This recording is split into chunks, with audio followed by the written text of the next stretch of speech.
sociedad civil. ¿Qué pasa? ¿Quién dispara? La Priscila. Cuéntenos de qué se trata esta reunión y cuáles son los principales aprendizajes y evaluaciones que entregó el ejército. Bueno, el comandante en jefe del ejército nos vino a entregar un documento fruto del trabajo que realizaron para enfrentar la crisis de corrupción que vivieron. Yo valoro la ausencia de eufemismos. Enfrentaron de frente, de cara a la corrupción, sin eufemismos, sin palabras altisonantes, sino que con medidas concretas. Yo creo que y recoger esas medidas en un documento para poder hacerle seguimiento posteriormente, evaluar su resultado, creo que es justamente el tipo de camino que hay que seguir para enfrentar estas situaciones. Esto fija estándares a otras instituciones que han vivido crisis similares. Por de pronto creo que Carabineros tiene que hacer algo en esta línea o superior. Y yo creo que lo que hace el ejército en este caso es enfrentar de cara a la corrupción y tomar medidas para que esto no se vuelva a repetir. La corrupción es muy difícil de erradicar completamente, eso francamente no existe. No hay ningún país del mundo, ni Suecia, ni los países escandinavos, donde no exista casos, aunque sean pequeños, de corrupción. Pero lo importante es cómo enfrentarla, lo importante es tomar medidas y ser en eso claros y persistentes. Yo creo que el documento que se nos presentó ahora da cuenta de ese tipo de acciones y creo que deben ser fuente de estudio para recoger buenas prácticas que se pueden utilizar en otras ramas de las Fuerzas Armadas y de orden, pero también incluso en otras áreas del sector público. ¿Qué tan efectivos son este tipo de ejercicios de cara a la opinión ciudadana? Mire, creo que siempre es difícil recobrar la confianza de la ciudadanía cuando las instituciones pasan por este tipo de crisis. Nuestra democracia se debilita con la pérdida de confianza de la ciudadanía y son este tipo de acciones las que poco a poco permiten recuperarla. Aquí no hay una relación directa, y por eso hay que hacerla decididamente, y por eso hay que hacerla a pesar de las críticas y a pesar de que se diga que es insuficiente o sencillamente se debería haber hecho mucho más. Yo creo que lo importante es la decisión de enfrentar con decisión, con fuerza este tipo de situaciones y tomar las medidas. Claro, usted decía que Carabineros podría realizar algo similar. ¿Debería haber entonces algún acercamiento por parte del Consejo a la institución?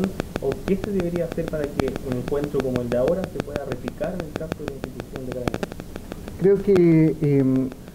Creo que el país está esperando un paquete de medidas en Carabineros que resuelvan o que enfrenten la situación que hemos visto.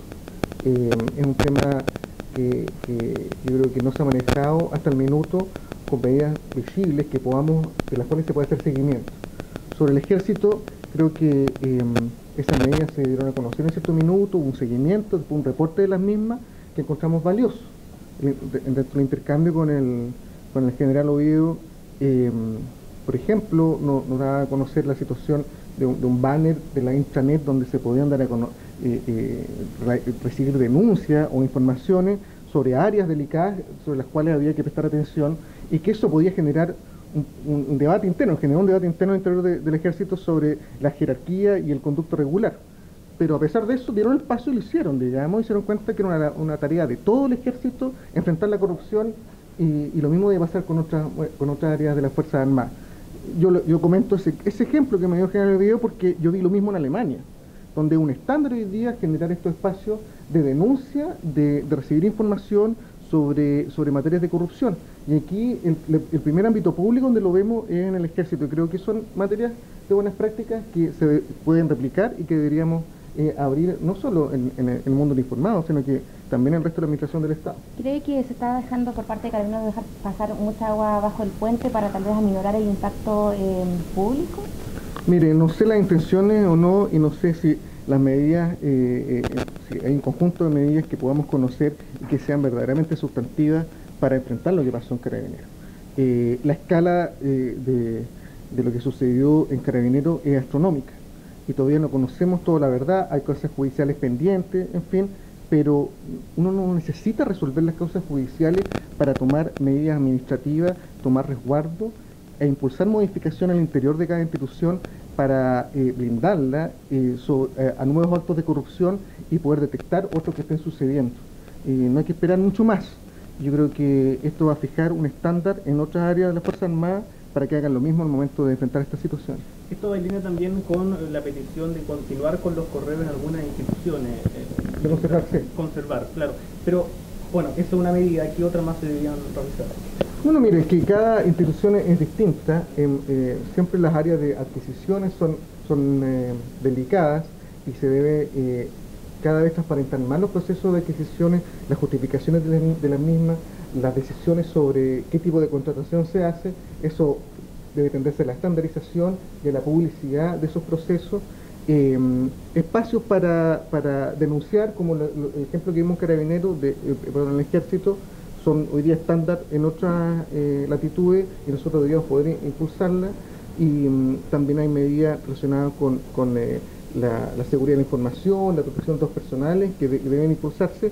Miren, cada institución es distinta en este tipo de materia, pero lo importante es que existan controles, que existan contrapesos y que todos estemos sujetos y dentro de cada institución al monitoreo y a la evaluación desde afuera por un inspector imparcial. Eso no significa que estemos haciendo algo mal o bien, sino que significa que estamos tratando de resguardar los bienes del Estado y en definitiva el correcto funcionamiento de nuestras instituciones en las que se basa la democracia, por cierto.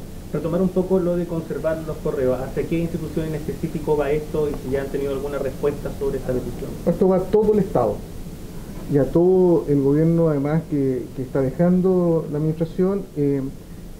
Nosotros hemos hecho un señalamiento, enviamos un oficio en su momento a todas las autoridades señalando la importancia de que ese conjunto de correos electrónicos se mantuvieran en los servidores, porque esos son correos que en su minuto hay que evaluar si son públicos o no, dependiendo de la naturaleza de cada uno, pero no puede masivamente eliminarse, no hay justificación para ello y forma parte de la posibilidad de control social, de acceso a la información y de escrutinio público que pueden hacer los ciudadanos en el futuro. Muchas gracias. Gracias.